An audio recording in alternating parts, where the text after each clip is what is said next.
Selamat sore anak-anak sekolah minggu. Aduh, kok pelan suaranya. Selamat sore anak-anak sekolah minggu. Puji Tuhan, pada sore hari ini kita bisa kembali beribadah di ibadah sekolah minggu. Untuk memulai ibadah kita pada sore hari ini, mari kita pujikan Selamat Sore Bapa.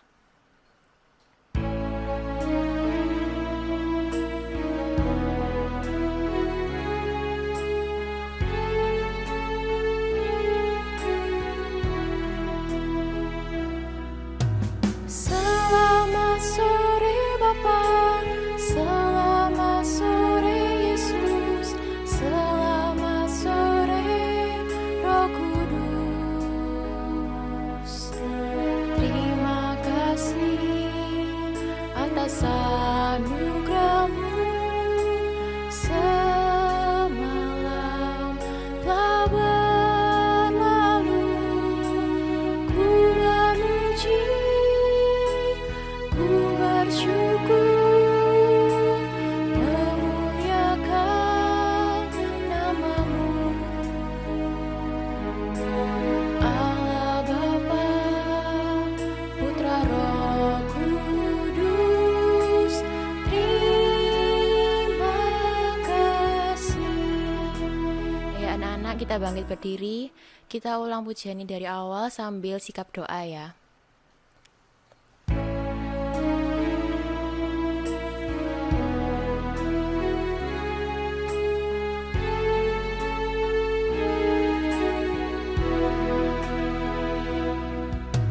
Selamat sore Bapa, selamat sore Yesus, selamat sore Roh Kudus. Terima kasih atas anugerah-Mu, semalam telah berlalu.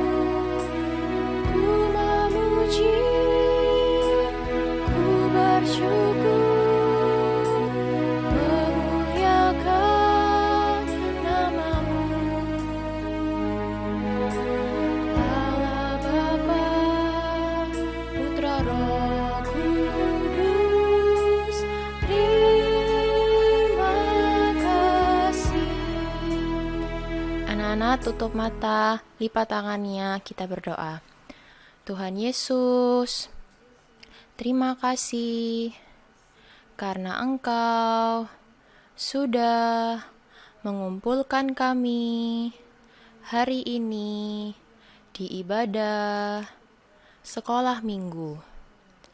Kalau sebentar kami akan memulai ibadah ini, Tuhan pimpin dari awal, pertengahan, sampai akhirnya. Kiranya apa yang kami pujikan bisa hanya untuk memuliakan nama-Mu. Terima kasih Tuhan. Kami serahkan doa ini hanya di dalam nama Tuhan Yesus Kristus. Haleluya. Amin. Ya, adik-adik, kita tetap bangkit berdiri. Kita pujikan Hari Ini Kurasa Bahagia.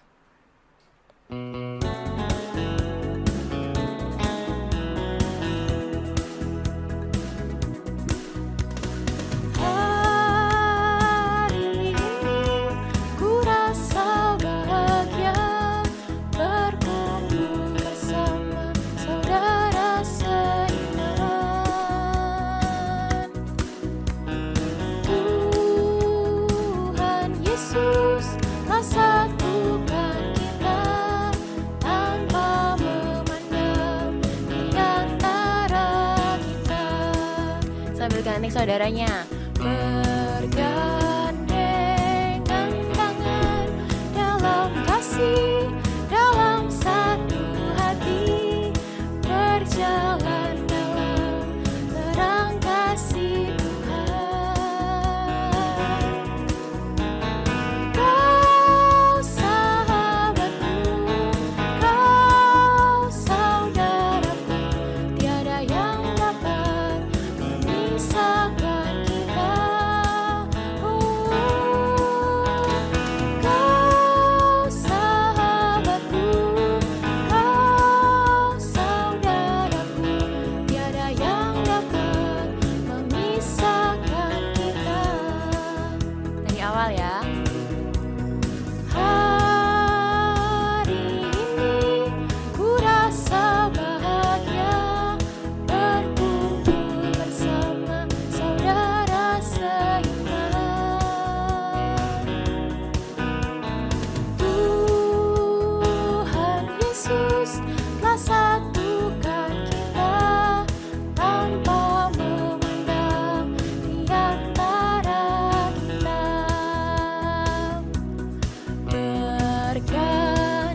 Adik-adik boleh duduk kembali. Kita pujikan lagu selanjutnya yaitu Kerja Buat Tuhan Selalu Manise.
Adik-adik kita bangkit berdiri, kita pujikan lagu Yesus Pokok. Sambil pakai gerakan ya.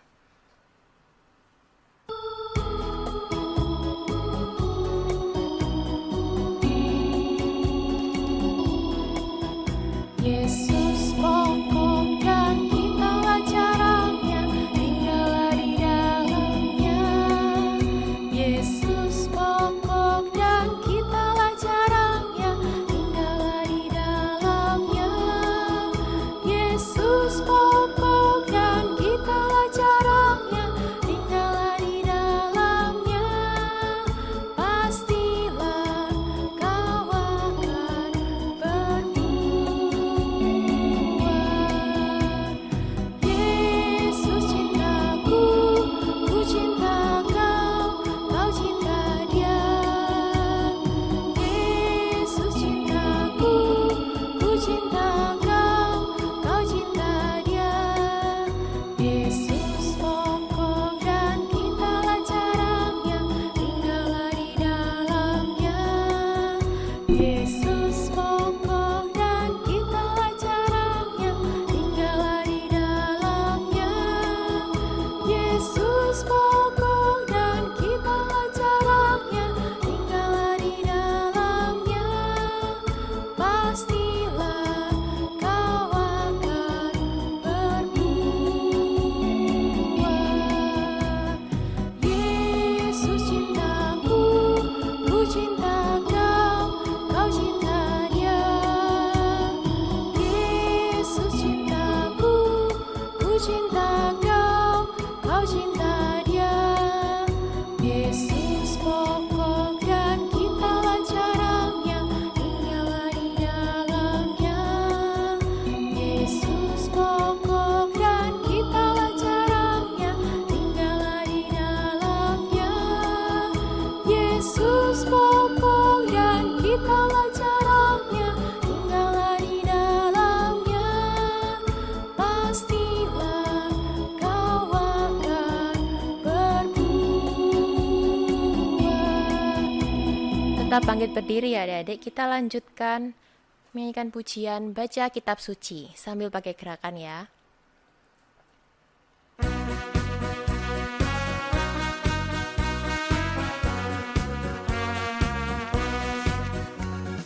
Baca kitab suci, doa tiap hari, doa tiap hari, doa tiap hari.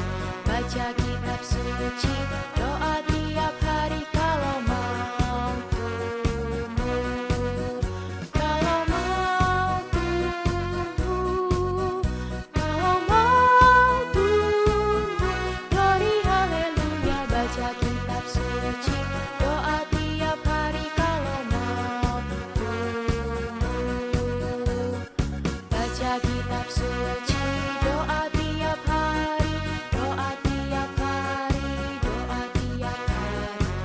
baca kitab suci, doa tiap hari kalau mau tumbuh, kalau mau tumbuh, kalau mau tumbuh.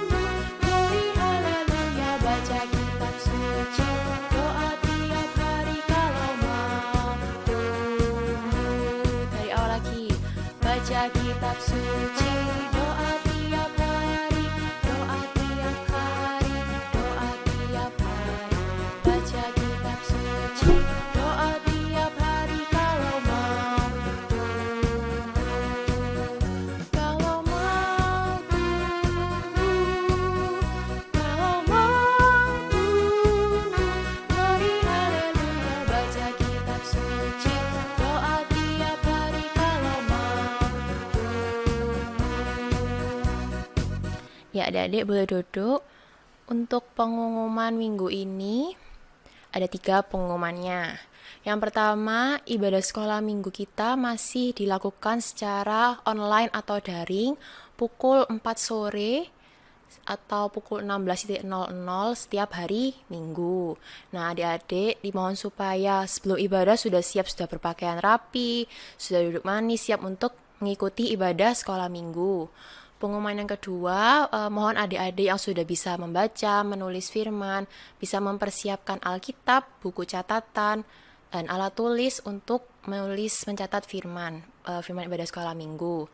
Lalu pengumuman yang ketiga, ringkasan firman, kegiatan, dan tugas-tugas lainnya bisa untuk ibadah sekolah minggu dapat dilihat di Google Classroom dengan kodenya KZY IYNP.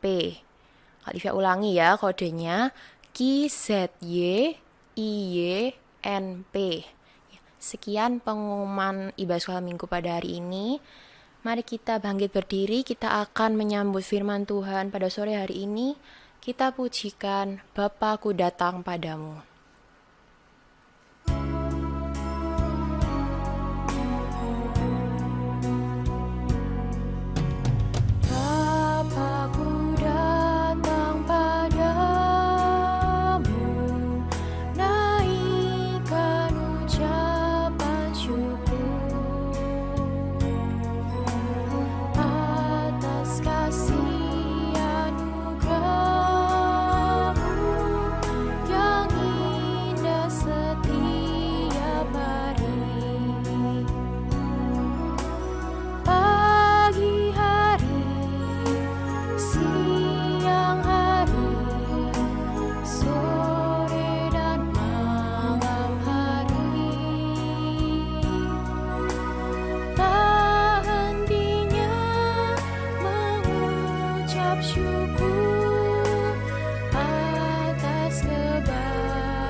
Dari awal dengan sikap doa. Bapa-ku datang padamu,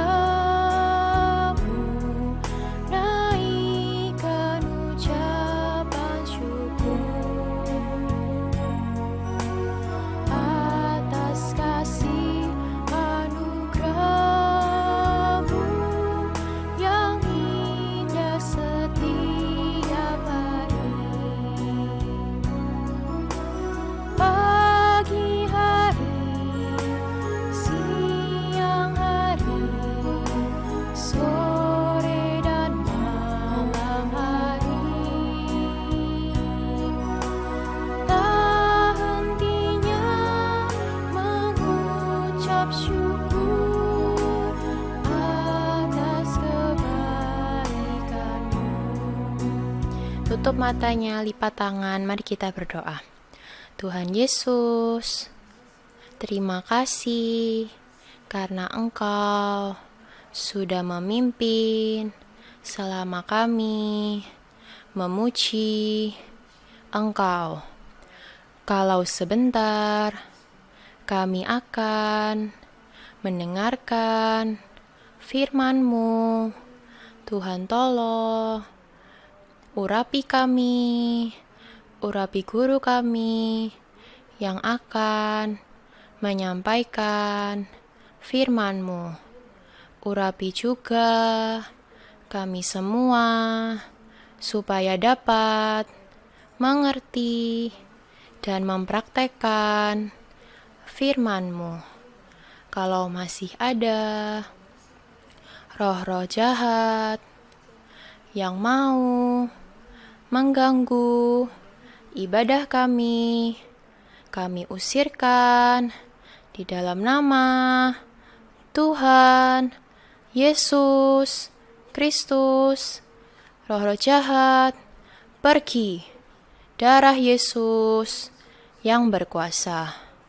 Kami serahkan doa ini hanya di dalam nama Tuhan Yesus Kristus. Haleluya. Amin. Adik-adik, judul firman Tuhan pada sore hari ini adalah jaga kesetiaan dan kesucian. Judulnya adalah jaga kesetiaan dan kesucian. Mungkin adik-adik bingung kenapa kok kita harus menjaga kesetiaan dan kesucian? Karena kita itu menjaga kesetiaan dan kesucian karena dalam proses kita menjadi buah gandum yang masak atau tubuh Kristus yang sempurna, kita itu mengalami atau harus melewati kegoncangan. Jadi supaya kita bisa melewati goncangan itu, kita harus tetap menjaga kesetiaan dan kesucian. Nah, di mana kita bisa menjaga kesetiaan dan kesucian? Kita baca di Yohanes 15 di Perjanjian Baru, Yohanes 15 ayat yang 1 sampai yang keempat. Yohanes 15 ayat 1 sampai ayat 4. Judulnya itu adalah pokok anggur yang benar. Ayat 1, Akulah pokok anggur yang benar dan Bapakulah pengusahanya. Setiap ranting padaku yang tidak berbuah, dipotongnya, dan setiap ranting yang berbuah, dibersihkannya, supaya ia lebih banyak berbuah. Kamu memang sudah bersih karena firman yang telah kukatakan kepadamu. Tinggallah di dalam aku, dan aku di dalam kamu. Sama seperti ranting tidak dapat berbuah dari dirinya sendiri kalau tidak tinggal pada pokok anggur. Demikian juga kamu tidak berbuah jikalau kamu tidak tinggal di dalam aku. Jadi di sini ada itu ranting. Ranting itu adalah gambaran dari kita manusia daging. Nah, ranting itu harus melekat pada pokok anggur yang benar. Pokok anggur yang benar itu siapa? Pokok anggur yang benar itu adalah pribadi Yesus, pribadi Tuhan Yesus, yaitu firman pengajaran yang benar. Nah, artinya kalau ranting melekat pada pokok anggur yang benar, artinya kita itu harus tergembala dengan benar dan baik pada satu firman pengajaran yang benar. Firman pengajaran yang benar itu apa, Kak? Firman pengajaran yang benar itu adalah firman yang berdasarkan pada Alkitab. Firman yang berdasarkan pada Alkitab, ayat yang satu menerangkan ayat yang lain dalam Alkitab. Nah, kalau kita sudah tergembala dengan benar dan baik, kita melekat pada pokok anggur yang benar, sehingga kita tuh nanti tubuh jiwa roh kita itu bisa melekat kepada Allah Tritunggal. Nah, kalau tubuh jiwa roh kita melekat pada Allah Tritunggal, nanti kita itu dibersihkan seperti yang tadi adik baca di ayat 2. Tadi kita dibersihkan tuh artinya kita disucikan sampai jadi suci, murni, dan setia. Nah, tapi sebaliknya, kalau misalnya adik-adik itu misalnya hebat di dunia, contohnya dapat ranking 1 di sekolah, tapi tidak tergembala itu nanti tidak bisa disucikan, tidak bisa menjadi suci, tidak bisa dibersihkan, jadi tidak bisa suci, tidak bisa setia. Nah, akibatnya apa kalau tidak suci, tidak setia? Akibatnya nanti kita binasa, masuk neraka. Nggak ada yang mau ya masuk neraka ya. Nah, contohnya di sini adalah ceritanya dari Esau dan Yakub. Nah, untuk untuk cerita Esau dan Yakub kita baca di Kejadian 25. Kejadian 25 ayat yang ke-25 dan 27. Kejadian 25 ayat yang ke-25 dan 27. Ayat yang ke-25 dulu ya. Keluarlah yang pertama, warnanya merah. Seluruh tubuhnya seperti jubah berbulu. Sebab itu ia dinamai Esau.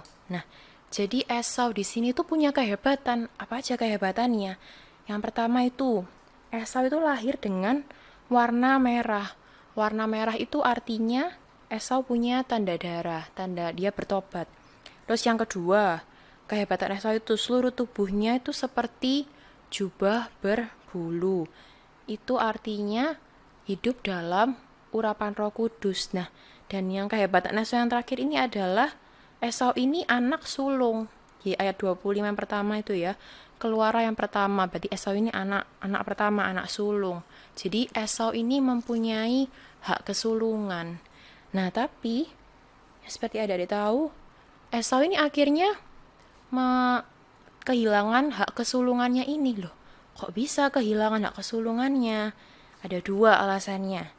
Yang pertama, kita baca di Kejadian 25 ayat yang ke-27. Ayat yang ke-27. Lalu bertambah besarlah kedua anak itu. Esau menjadi seorang yang pandai berburu, seorang yang suka tinggal di padang. Tetapi Yakub adalah seorang yang tenang, yang suka tinggal di kemah. Jadi alasan pertama kenapa Esau ini kehilangan hak kesulungannya adalah karena Esau itu dalam masa pertumbuhannya, Esau ini suka pandai berburu, dia suka tinggal di padang. Jadi artinya adalah Esau tidak suka tergembala, dia beredar-edar. Alasan yang kedua, kita baca di Ibrani 12. Ibrani 12 ayat yang ke-16. Ibrani agak belakang ya di Perjanjian Baru. Ibrani 12 ayat yang ke-16. Janganlah ada orang yang menjadi cabul atau yang mempunyai nafsu yang rendah seperti Esau yang menjual hak kesulungannya untuk sepiring makanan. Nah, di ceritanya kita baca lagi ceritanya kembali ke Kejadian 25. Kejadian 25 ayat yang ke-30 sampai 32. Kejadian 25 ayat yang ke-30 sampai 32. Kata Esau kepada Yakub, "Berikanlah kiranya aku menghirup sedikit dari yang merah-merah itu, karena aku lelah." Itulah sebabnya namanya disebutkan Edom. Tetapi kata Yakub, "Jualah dahulu kepadaku hak kesulunganmu." Sahut Esau, "Sebentar lagi aku akan mati. Apakah gunanya bagiku hak kesulungan itu?" Nah, di sini adik-adik bisa baca kalau Esau itu, tadi di Ibrani dituliskan kalau Esau itu mempunyai nafsu yang rendah. Artinya itu adalah dia tuh rela mengorbankan perkara rohani yaitu di sini adalah hak kesulungan untuk mendapatkan perkara jasmani. Perkara jasmaninya yaitu sepiring makanan. Nah, berarti kan Esau tidak mengutamakan perkara rohani, tidak dia mengorbankan perkara rohaninya begitu saja. Artinya Esau ini tidak setia dalam ibadah pelayanan. Nah, kalau sudah tidak setia dalam ibadah pelayanan, akibatnya apa? Akibatnya Esau ini bercucuran air mata. Nanti adik-adik yang di rumah yang sudah bisa membaca menulis, bisa membaca lebih lengkap di Kejadian 27 ya. Nah, Esau akhirnya senang nggak setelah menjual hak kesulungannya? Enggak ya. Esau itu dendam, benci tanpa alasan ke Yakub sampai mau membunuh Yakub. Nah, di sini Yakub itu adalah gambaran kita gereja Tuhan. Oleh sebab itu, kita atau Yakub harus berjaga-jaga. Bagaimana prosesnya berjaga-jaga itu? Kita belajar dari Yakub, ada 3 prosesnya. Yang pertama kita baca di Kejadian 28,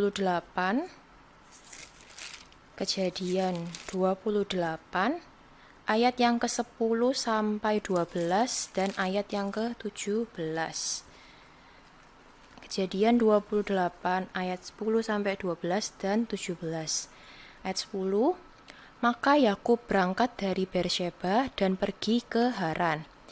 Ia sampai di suatu tempat dan bermalam di situ, karena matahari telah terbenam. Ia mengambil sebuah batu yang terletak di tempat itu dan dipakainya sebagai alas kepala, lalu membaringkan dirinya di tempat itu. Maka bermimpilah ia. Di bumi ada didirikan sebuah tangga yang ujungnya sampai di langit. Dan tampaklah malaikat-malaikat Allah turun naik di tangga itu. Ayat yang ke-17, ia takut dan berkata, alangkah dahsyatnya tempat ini. Ini tidak lain dari rumah Allah. Ini pintu gerbang surga. Jadi proses yang pertama itu adalah Yakub lari dari Esau. Artinya itu pergi dari pergaulan Esau. Pergaulan Esau itu artinya adalah pergaulan daging, lalu masuk ke pergaulan malaikat. Nah, pergaulan malaikat ini apa? Pergaulan malaikat itu adalah rumah Allah, gambaran rumah Allah, bait Allah. Nah, artinya apa? Dari kita pergi dari pergaulan Esau, pergaulan daging, kita masuk ke pergaulan malaikat, pergaulan masuk ke bait Allah. Itu artinya adalah kita harus tergembala dengan benar dan baik, ketekunan dalam 3 macam ibadah pokok. Nah, tekun dalam 3 macam ibadah pokok, kalau adik-adik kan masih sekolah minggu, itu tekun mulai dari sekolah minggu adik-adik, setiap hari minggu jam 4 sore tekun beribadah, mulai dari jam 4 kurang sudah siap-siap, sudah rapi, sudah siap beribadah sekolah minggu. Waktu mulai ibadah dari awal sampai akhir sungguh-sungguh mengikuti ibadah. Terus jangan yang misalnya minggu ini ikut ibadah, terus tapi minggu depan bolos, nggak ikut, minggu depannya lagi masuk, minggu depannya nggak masuk. Itu sama aja tidak tekun, tidak tergembala dengan benar dan baik. Terus kalau ikut ibadah harus dari awal sampai akhir harus duduk manis, dengar firman, ikut puji-pujian dengan sungguh-sungguh. Nggak boleh waktu ikut puji-pujian ikut terus, tapi nanti waktu firman nggak dengerin, main sama yang lain atau gimana. Terus untuk yang sudah kelas besar, mungkin sudah ikut belajar, ikut kebaktian kaum muda, itu harus sungguh-sungguh juga tekun dalam 3 macam ibadah pokok, tergembala dengan benar dan baik. Nah, kalau kita tekun, kita tergembala dengan benar dan baik, itu ibaratnya kita seperti berada di bawah pohon ara yang rindang saat panas terik. Jadi enak ya kalau di luar panas terik terus kita berada di bawah pohon ara yang rindang. Itu artinya kita bisa merasakan perlindungan dan pemeliharaan dari Tuhan. Perlindungan dan pemeliharaan Tuhan itu macam-macam bentuknya, tapi pasti bahagia, pasti ada, itu merupakan kebahagiaan surga. Nah, terus proses yang kedua kita baca di Kejadian 32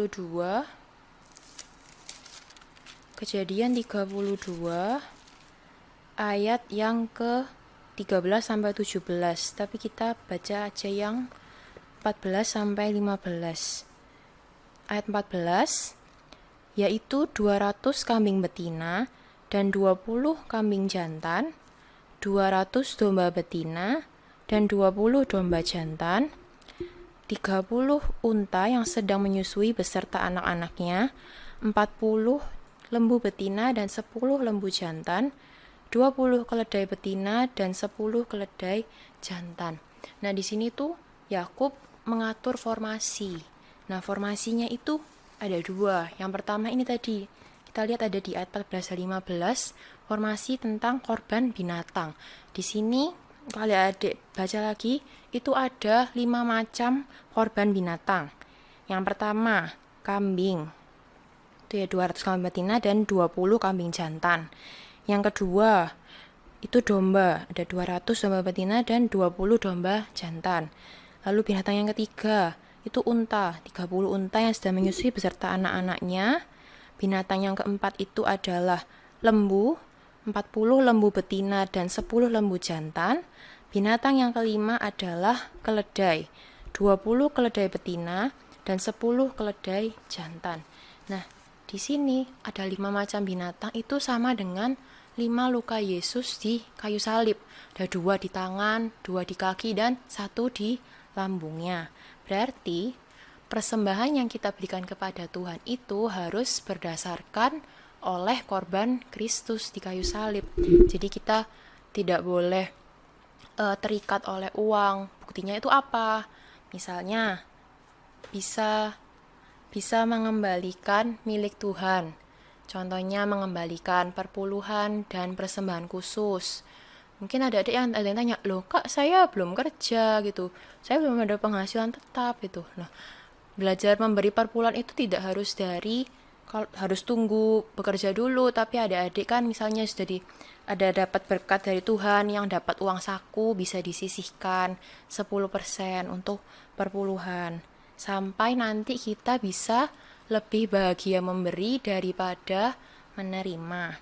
Itu formasi yang pertama. Lalu formasi yang kedua ini Yakub mengatur formasi nikah. Kalau adik-adik baca secara lengkap di Kejadian 32 itu ada nanti Yakub mengatur formasi strategi nikah. Nah, di sini itu artinya adalah adik-adik sebagai anak yang statusnya masih sebagai anak dalam keluarga, adik-adik itu harus taat dengar-dengaran kepada Tuhan dan juga kepada orang tua yang merupakan wakil Tuhan di bumi. Nah, kalau adik-adik sudah taat dengar-dengar pada Tuhan, pada orang tua, adik-adik itu jadi pelita yang menyala. Contohnya taat bisa disuruh orang tua tidur, ya tidur, disuruh belajar, ya belajar, disuruh nyicil kerjaan tugas, ya kerjain tugas gitu ya. Lalu proses yang ketiga. Proses yang ketiga kita baca di Kejadian 32. Kejadian 32 ayat yang ke-24 sampai 25 dan 28. Kejadian 32 ayat 24 sampai 25 dan 28. Ayat 24, lalu tinggallah Yakub seorang diri dan seorang laki-laki bergulat dengan dia sampai fajar menyingsing. Ketika orang itu melihat bahwa ia tidak dapat mengalahkannya, ia memukul sendi pangkal paha Yakub sehingga sendi pangkal paha itu terpelecok ketika ia bergulat dengan orang itu. Ayat yang ke-28, lalu kata orang itu, namamu tidak akan disebutkan lagi Yakub, tetapi Israel, sebab engkau telah bergumul melawan Allah dan manusia, dan engkau menang. Nah, di sini Yakub itu selalu bergumul seorang diri. Nah, Yakub ini kan gambaran dari kita manusia. Kita itu sebagai gambaran pribadi kita itu harus selalu bergumul dalam menghadapi ketakutan atau masalah mustahil. Misalnya kalau adik-adik takut dapat nilai jelek, takut nggak naik kelas, atau gara-gara ngeliat temennya, itu loh kak temanku nggak belajar nyontek tapi dapatnya bagus. Nah, itu adik-adik harus bergumul, berdoa, minta Tuhan, minta hikmat dari surga. Tapi ya tetap belajar dan berdoa. Minta hikmat dari surga supaya bisa nilainya semakin bagus, bisa naik kelas, bisa mendapat nilai yang baik. Nah, di sini Yakub bergumul untuk mendapatkan nama baru. Akhirnya di ayat 28 tadi, nama Yakub itu berubah menjadi Israel. Yakub itu artinya adalah pendusta. Berubah menjadi Israel, yaitu artinya pendoa. Pendoa berarti jujur. Kita bisa menjadi rumah doa. Doanya adik-adik bisa dijawab Tuhan. Nah, kita itu juga mengaku kalau kita hanya cacing, yang tidak berdaya. Jadi kita hanya bergantung sepenuh kepada belas kasih Tuhan, pada tangan Tuhan saja.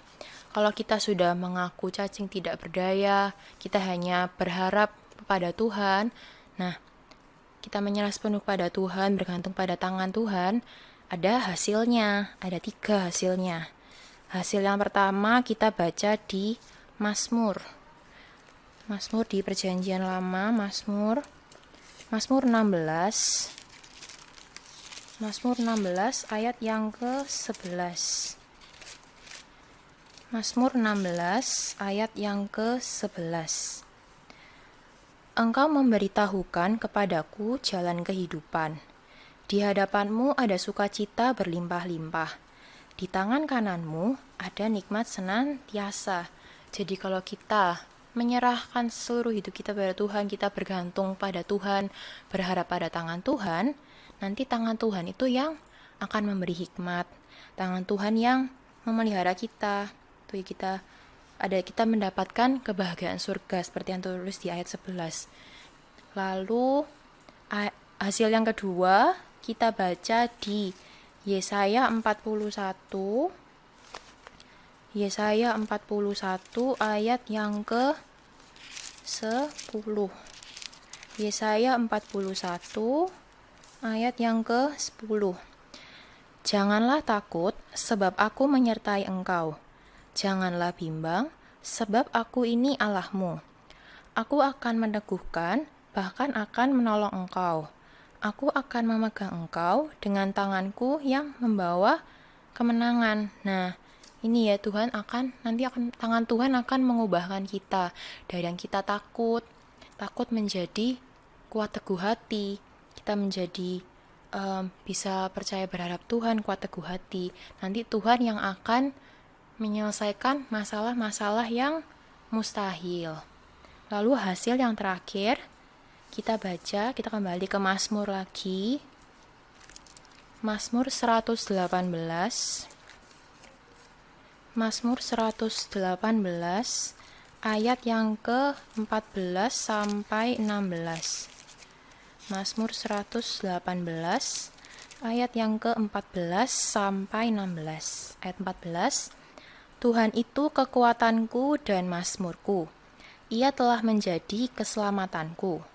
Suara sorak-sorai dan kemenangan di kemah orang-orang benar.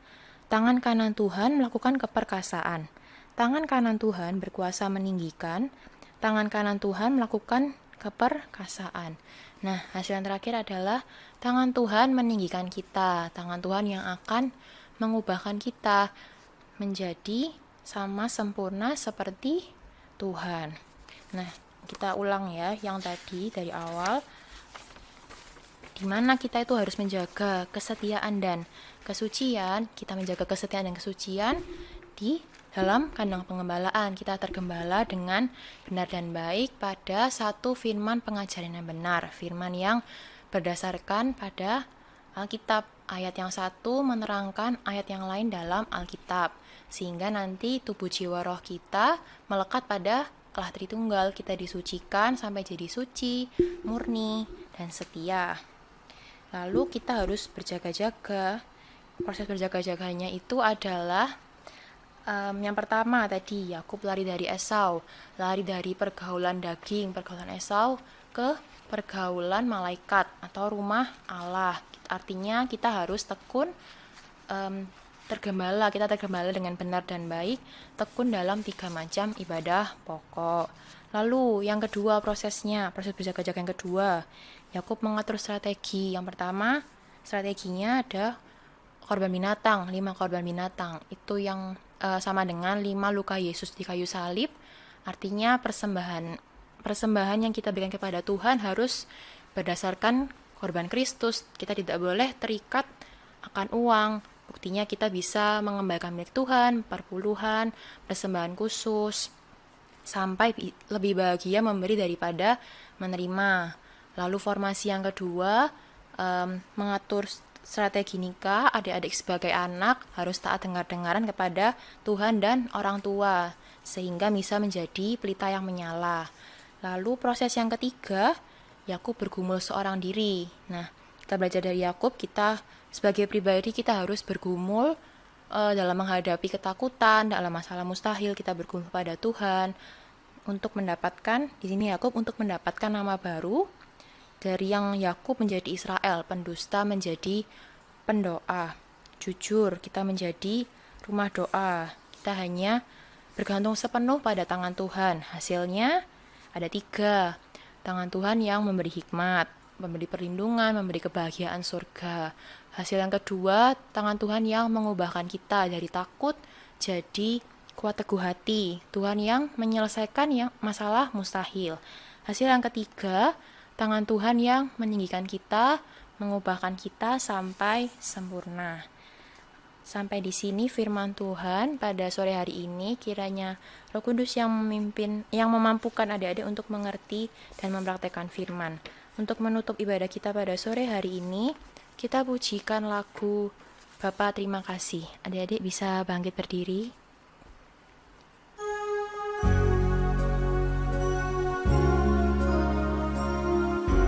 Dengan sikap doa ya. Bapa terima kasih. Bapa terima kasih. Bapa di dalam surga, ku berterima kasih. Tutup matanya, lipat tangan, mari kita berdoa. Terima kasih Tuhan, karena Engkau sudah menyertai kami dari awal sampai akhir ibadah ini. Tuhan tolong urapi kami supaya firman yang telah kami dengar dapat kami mengerti dan mempraktekkan dalam kehidupan kami. Tuhan juga urapi dan berkati saudara-saudara kami dalam studinya. Tuhan beri hikmat, akal budi dari surga, supaya apa yang kami lakukan hanya untuk memuliakan nama-Mu. Terima kasih Tuhan, kami serahkan doa ini hanya di dalam nama Tuhan Yesus Kristus. Haleluya. Amin. Selamat sore adik-adik, sampai jumpa minggu depan. Tuhan Yesus memberkati.